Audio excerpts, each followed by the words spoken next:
Hello everyone, and welcome to the Resell Companion walkthrough. On screen is a full table of contents, so if you prefer to skip to a specific point in the walkthrough, you may.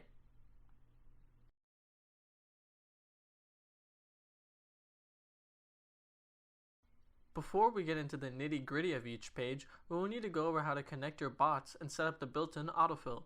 We will also need to go over how to set up proxy profiles.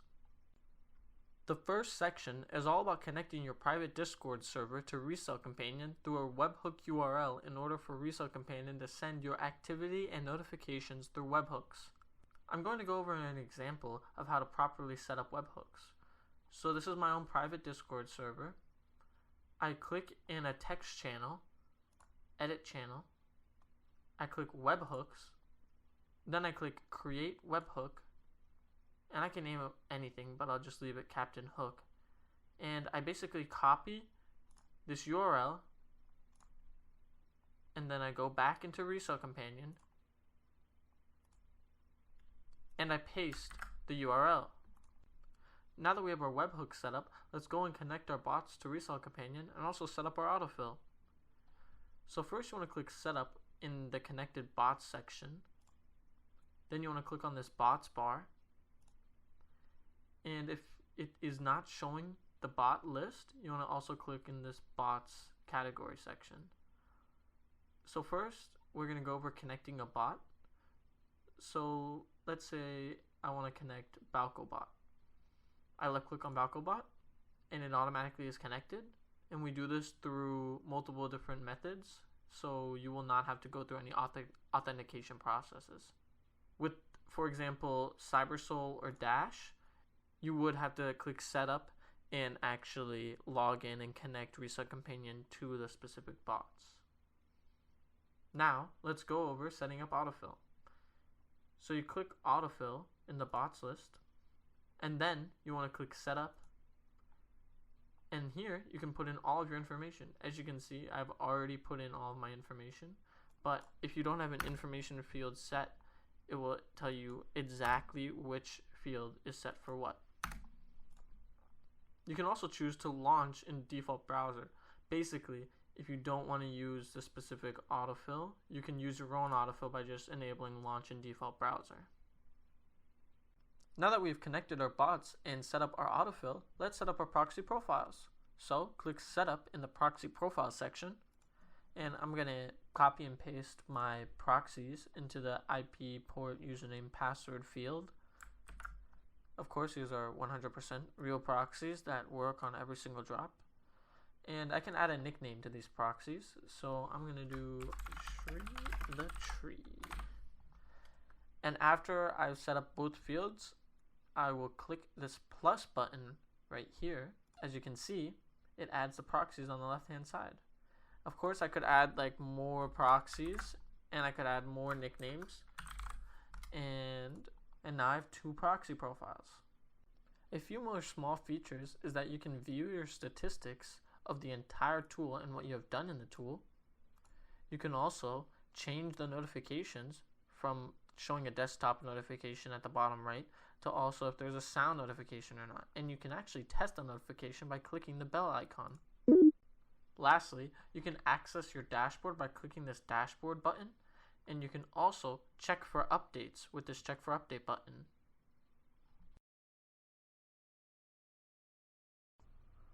On the home page, there is a release calendar that is updated regularly in order to inform you of the upcoming drops for the month. The yellow circle indicates the selected day, while the blue circles indicate a release for those specific days. If we click on the 11th, we see that there are 2 sneakers that will be releasing. If we click further into the Jordan, we see that we're given a lot of information. Information like the release date, the style code, the colorway, the retail price, resale prediction, and keywords. There is also this button above. Clicking into it gives you a full site list of all the sites that will be dropping this specific sneaker. If you would like to, for example, copy this link from Undefeated, you click on this clipboard icon, and it immediately copies this link to your clipboard. The icon right next to the clipboard pops the URL into your default browser. Also on the home page, there is this pinned info area that is set for the entire month. There is also a guides button at the top right of the home page, and it redirects you to our full documentation written for the entire Resell Companion software.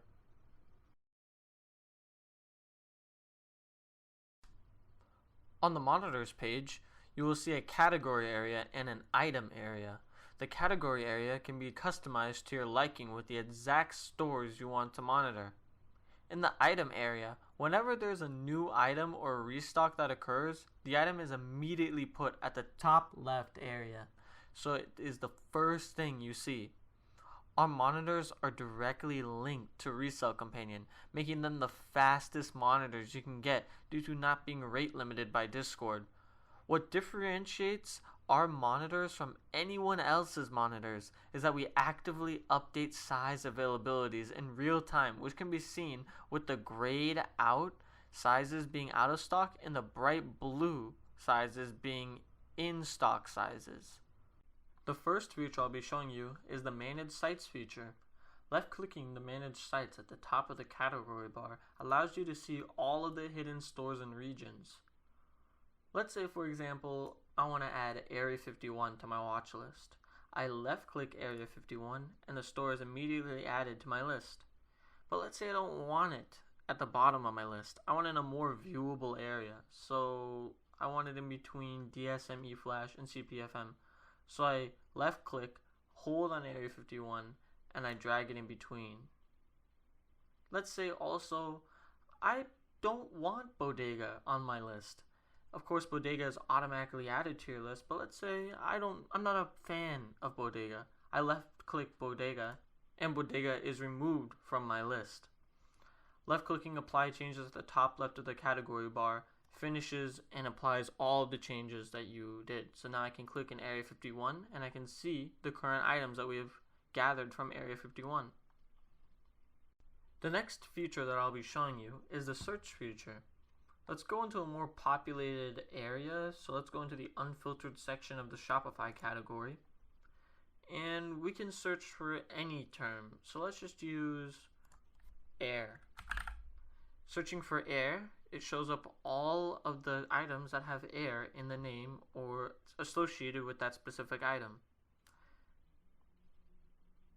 The next feature that I'm going to be focusing on is how to properly read the key cards themselves. So let's go back into an area that isn't updating as much.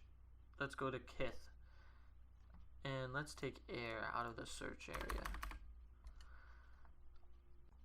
Alright. So for the key cards, there's a few actions that you can do on a key card.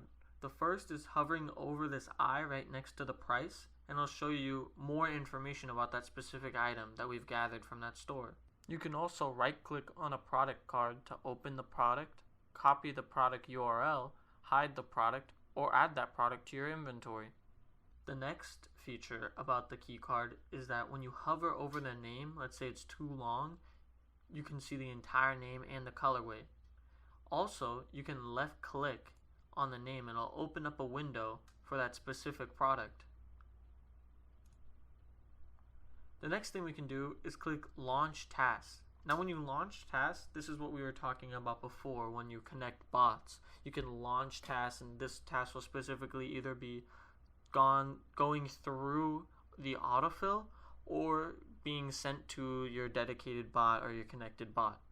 So if we click Launch Task, a notification goes off and we're immediately brought back to the last checkout page. So all I have to do is continue the payment and purchase. You can also see that there's a notification at the top right that launched and told me specifically what task was launched, the size that it launched for, and the time that it was launched at. Of course, if you click a size that is in stock, the bright blue, it also opens a window up. It launches a task, but there's no notification for it.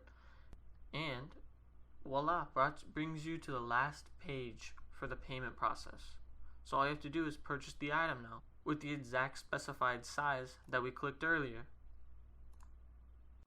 The next feature I'm going to be going over is the Remember Carts feature at the very top right of the monitors page. Left clicking on the toggle enables the Remember Carts feature. Basically, When you add one of the items in a window, it will remember your cart session and you can close out of that window and add another item to that same cart.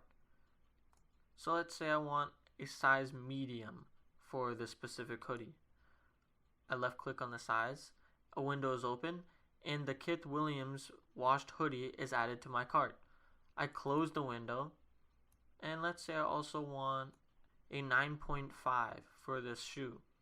I left click on the 9.5 size, and we'll see at the top right of the window I have both items in the exact sizes I specified in my cart. The final feature that I'll be showing today is the feature button on the category bar itself. You can click the gear icon right next to the featured title and it'll open up a modal.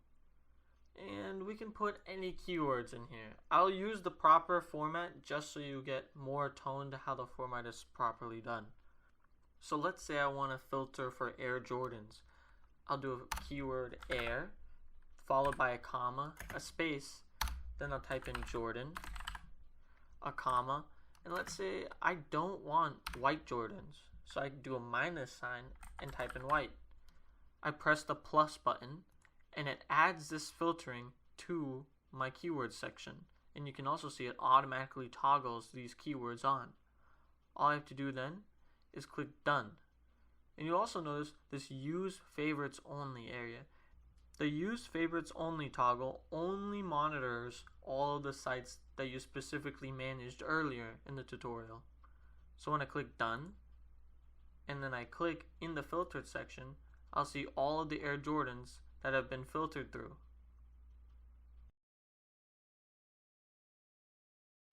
The task page is a great tool for you to use when preparing for a drop.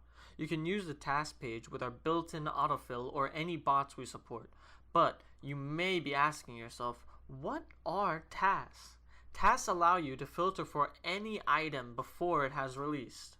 As you can see, I already have tasks launched in my tasks area. These specific tasks were for the box logo Takashi Murakami Supreme collab, and I was successfully able to couple white mediums for the box logo when it released, beating a few $1,000 bots with our autofill. The first part that I want to focus on is setting up the task area itself. Left clicking on the gear icon at the top right opens up a modal with all of the regions listed. This allows you to filter the specific stores based off of your region already. We already have a few regions selected for you, so all you have to do, for example, if you wanted only Canadian stores, is left clicking Canada. But as you can see, I already have the United States enabled, so I can just left click the United States flag and it disables it. So all the Canadian stores that we are currently monitoring show up. If I also wanted to see all of the stores for all of the regions, you just click on the globe icon and it shows you all of the stores that we are currently filtering.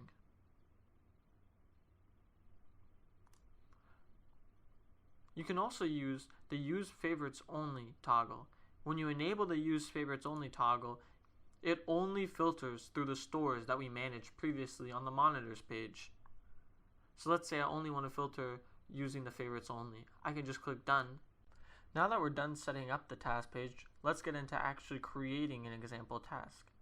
So you press create and a modal opens up. The keywords format is the exact same format that we have been using throughout the tool. So let's make an example for the box logo. So the keywords were box, logo, and then relief. And I also did this plus white, so I knew that I was going to get the white color. It was only filtering for white. I'll make one, and you don't have to put in a minimum or maximum price necessarily. If it's left blank, the price range is 0 to 1,000. And I also said a size, so I'm going to set medium, the same size that I set before, and I'm also going to enable the autofill. So this was the autofill that we were setting up earlier in the tutorial. So now that we have all these forms filled out, we'll just click create, and we'll see that we are monitoring the specific box logo task. Of course, it's not going to launch because there's no box logo that's being released right now. One last thing about the actual tasks themselves, you may have seen that there are buttons start all, stop all, clear all. These are related to the actual tasks, so I could stop all of my tasks and it will disable all the tasks. It won't disable the successfully launched ones because those have already launched, but if I needed, for example, I had a list of a bunch of tasks that I had with connected to many different bots or just specifically just autofill, and I only wanted to start it at a specific time, I could use these buttons at the top. I can also press the start all and it would start all of the tasks. You can actually also right click on already created tasks to duplicate tasks or reset a task. The last feature about the task page is the toggle at the very bottom, attempt to launch tasks upon creation. The attempt to launch tasks upon creation toggle, when enabled, looks for already found items. You do not want to have this enabled if you are prepping for a new release or restock. You would have this enabled if the item was already found by our monitors. On the spoof page, you can spoof the location of as many devices as you like. This tool is useful for drops that are location based. If you run into any issues with the detection of a device, I recommend installing iTunes on that computer. At the moment, as you can see, I have 0 devices connected, but when I connect my phone to the computer, you can see that Resell Companion automatically detects the device. Your phone will not say device 1, it will say whatever you have your device named as. I just have device 1 because that's what I name my device. The first step to using the spoof tool is typing in a location in the search bar. I'm going to type in New York City. As you can see, there are multiple search suggestions that come up, so I'm going to have to left click to clarify exactly which location I want. I'm going to choose the first option. As you can see, my device is automatically spoofed to New York City, exactly where I wanted it to be spoofed at. Of course, I could also specifically put in an address, I could put in a specific street or a specific highway, and it would automatically put me into those specific locations. I just put a broad term, New York City. The browser page is a great tool for queue-based checkout systems like Adidas or Yeezy Supply. So let's create a browser. Click Create at the top right and put in a URL. I'm going to put in Yeezy Supply. And you can put a proxy profile on, but just because I'm going to be making 2 browsers, I'll just be using the local host. So if you don't put a proxy profile on, you're just going to be using your regular IP address for the specific computer you're on. Also, putting a creation delay on is key when you are specifically using localhost. So I would recommend putting on 500 milliseconds or more. Basically, putting on a creation delay helps you not get soft banned because you put a delay in the creation of one browser to the next. Disable images, this toggle at the bottom left, is beneficial if you are using proxies that have a limit on data. Basically, images take up a lot of bandwidth to load, so disabling images uses less of your bandwidth or data overall. Especially if you're creating multiple browsers, this is a great use for efficiency from multiple browsers. So let me just click Create, and you'll see 2 browsers pop up, but you'll see one pop up and then another one pop up from delay.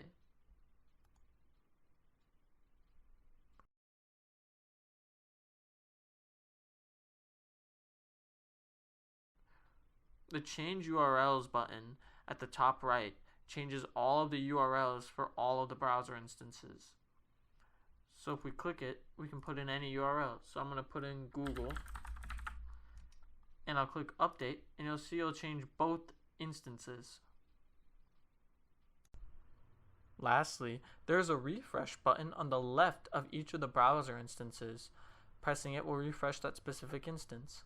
You can also hover over the browser name to see which proxy you're using.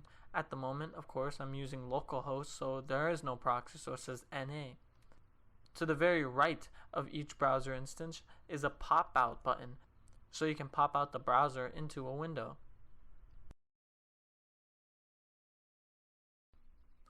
The sales page is all about helping you organize past sales by date. The top right is your all-time statistics. and this includes the items that you put into your inventory area. This left graph can be manipulated in multiple ways.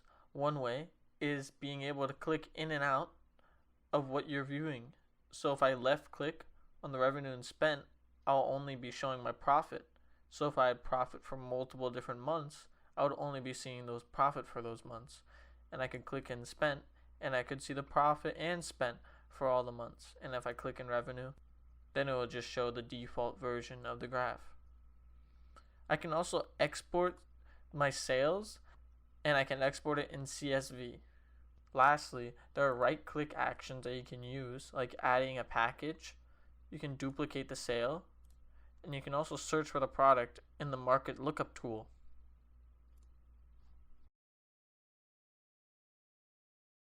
The inventory page helps you organize all of your items you currently have. When adding an inventory item, you can choose if it is an expense or a product by this toggle. When you left click on an item, you can mark it as sold, and that item can be sent to the sales page after you input the sale price, fees, and what platform you sold it on. You can also export the inventory in a .csv, just like the sales page.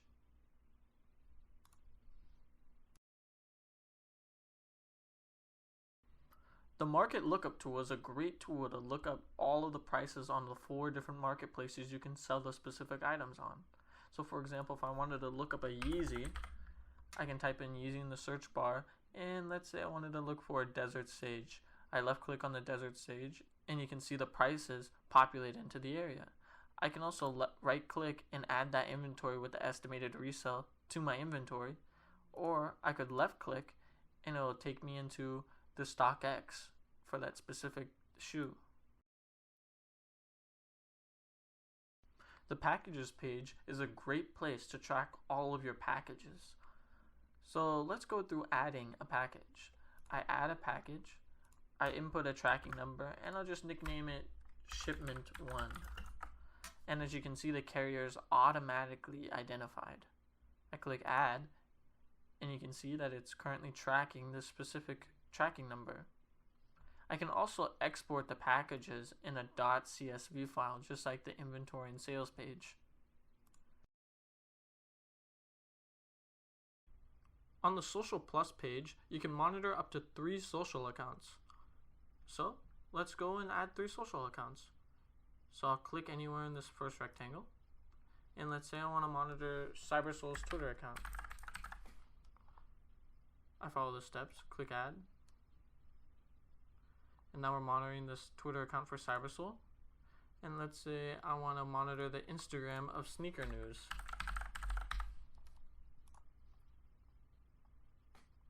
Okay, now we're monitoring the Instagram for Sneaker News. And let's monitor BalcoBot. So, as you can see, we're monitoring 3 different accounts on 2 different platforms simultaneously. Keep in mind that you can input keywords at the bottom of each of the feeds. So if you want to look for a specific keyword in a post, this will help you notify and it will put an outline on that specific post. But we can't do anything yet until we have the proper settings. So let's set up those settings. Click on the gear icon in the top right corner, and you will notice a modal will pop up with many panels and toggles. Smart Notifications looks for keywords related to giveaways and restocks and puts a border around those posts. So let's say I want to toggle on and detect for restocks. Links focuses around automatically opening links that are in posts. You can choose to either have those links automatically opened in your default browser or in a window like when a task is launched. I'm going to personally have it where it automatically opens in a default browser. The connected accounts area is tied to our Discord auto joiner. Basically, you can enter as many Discord accounts as you would like by entering each account's user token and automatically join servers with our fastest possible method. So I'm going to enable automatically join servers and have the ban prevention on. To find the user token for a Discord account, you can be in either a browser or the Discord app itself. First, hold Ctrl, Shift, and I all at the same time, and you'll notice a window appear. I'm already in the network section, but if you're not in the network section, make sure that you click network at the top. Next, make sure that you're in the all area and you're not in like the XR area, for example. Also, type science in the filter search. Now, hold Ctrl and R at the same time and you'll notice the Discord app refresh. You can click either of the science files. Now just scroll all the way down and you'll see your token at the very bottom. Now we just need to copy the token and paste it in the Resell Companion app. Thank you for watching. If you watched the entire walkthrough or just skimmed through a few parts, I hope you gained a greater understanding of the tool. I hope you have a wonderful day, and I just want to personally welcome you to the Resell Monster community.